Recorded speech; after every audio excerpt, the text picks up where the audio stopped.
Terpidana kasus pelanggaran Undang-Undang ITE Baik Nuril bertemu dengan Presiden Joko Widodo di Istana Bogor sore ini. Dalam pertemuan ini Nuril juga menerima salinan keputusan Presiden terkait amnesti yang diberikan kepadanya. Selengkapnya akan disampaikan oleh Putri Lukman dari Istana Kepresidenan Bogor, Jawa Barat.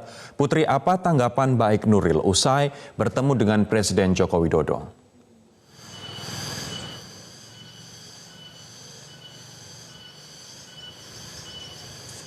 Putri? Iya, Rory, dari Baik Nuril Magnum menyampaikan terima kasih kepada Presiden Joko Widodo usai bertemu dengan Presiden Joko Widodo dan juga Menteri Hukum dan HAM Yasona Laoly di Istana Kepresidenan Bogor, Jawa Barat.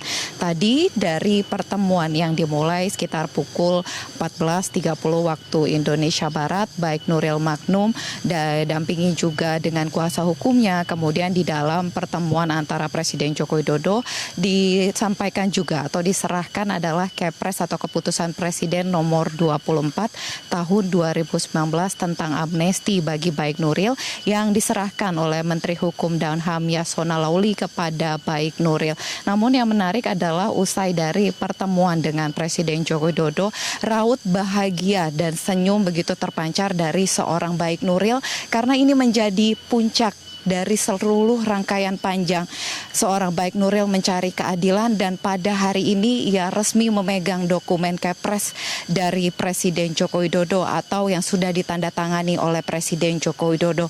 Baik juga mengaku akan membingkai dokumen Kepres ini karena bagi seorang Baik Nuril ini merupakan dokumen berharga dalam hidupnya. Yang perlu digarisbawahi pula oleh seorang Baik Nuril, ia menyampaikan rasa terima kasih dan begitu bangga memiliki Presiden seperti Presiden Joko Widodo yang sangat concern dan begitu perhatian terhadap keadilan. Selain itu juga Baik Nuril kembali menegaskan bahwa ia ingin keadilan ini juga bisa dirasakan oleh seluruh masyarakat, terutama kaum wanita, yang menjadi hal bahagia bagi seorang Baik Nuril Magnum pada hari ini karena salah satu cita-cita atau mimpinya bisa tercapai, yakni bisa berkunjung ke Istana Kepresidenan Bogor dan bertemu langsung dengan Presiden Republik Indonesia Joko Widodo dan menyampaikan rasa terima kasih dan juga kebanggaannya pada Presiden Republik Indonesia Joko Widodo. Selain menyampaikan rasa terima kasih kepada Presiden Jokowi karena mengeluarkan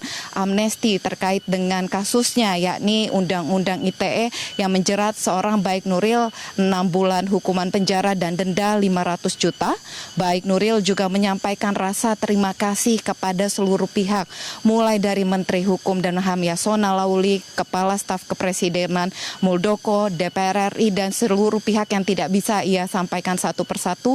Namun seorang Baik Nuril menyampaikan rasa terima kasih atas dukungan dari seluruh pihak. Akhirnya ia bisa menerima Kepres atau amnesti dari Presiden Republik Indonesia Joko Widodo. Berikut adalah pernyataan selengkapnya dari Baik Nuril Magnum. Ini adalah surat paling berharga dalam hidup saya.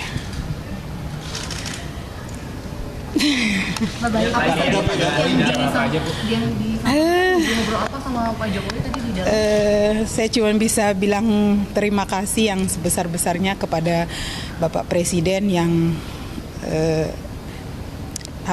dengan senang hati beliau mau menerima saya di Istana Bogor ini, dan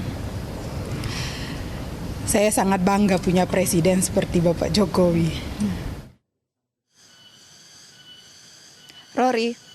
Putri, ini merupakan akhir bahagia dari perjalanan panjang Baik Nuril mencari keadilan selama 5 tahun. Kita bisa membayangkan mencari keadilan selama 5 tahun begitu. Apa rencana Baik Nuril setelah memegang keputusan Presiden terkait dengan pemberian amnesti tersebut?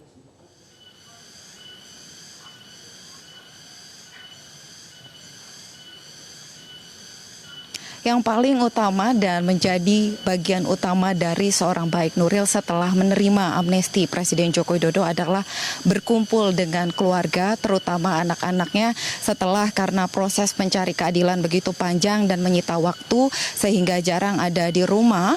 Nuril mengaku akan kembali berkumpul dengan keluarga dan anak-anaknya. Kami juga sempat menanyakan apakah akan ada rencana kembali mengajar. Ia mengaku siap jika ada kesempatan, ada tawaran untuk bisa kembali mengajar, Nuril akan dengan sepenuh hati kembali mengajar dan mengabdi, begitu katanya.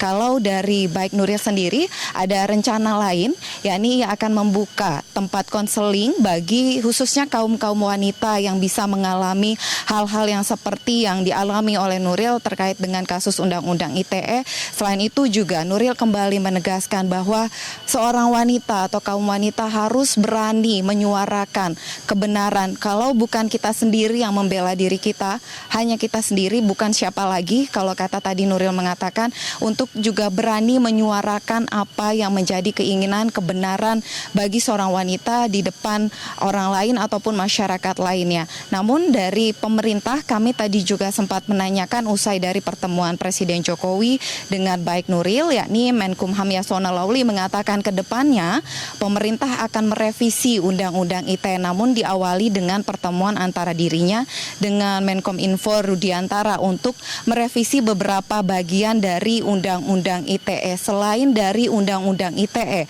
pemerintah juga akan berencana menyusun Undang-Undang Amnesti dan juga Abolisi, karena hingga saat ini memang Indonesia belum memiliki Undang-Undang Amnesti dan juga Abolisi, sehingga rencana pemerintah ke depan agar ini bisa menjadi pedoman bagi masyarakat adalah dengan menyusun Undang-Undang Amnesti dan juga Undang-Undang Abolisi. Meski kedua undang-undang ini nantinya memang belum masuk ke prolegnas di periode saat ini di DPR, namun nantinya akan dibahas kajian atau studi terkait dengan Undang-Undang Amnesti dan Abolisi untuk dimasukkan ke prolegnas selanjutnya agar bisa menjadi pembahasan antara pemerintah dan juga DPR terkait dengan Undang-Undang Amnesti dan juga Abolisi. Selain itu, kembali ditegaskan bahwa akan ada pembahasan mengenai revisi Undang-Undang ITE. Demikian Rory, kembali ke studio. Putri Lukman, terima kasih melaporkan langsung dari Istana Bogor, Jawa Barat.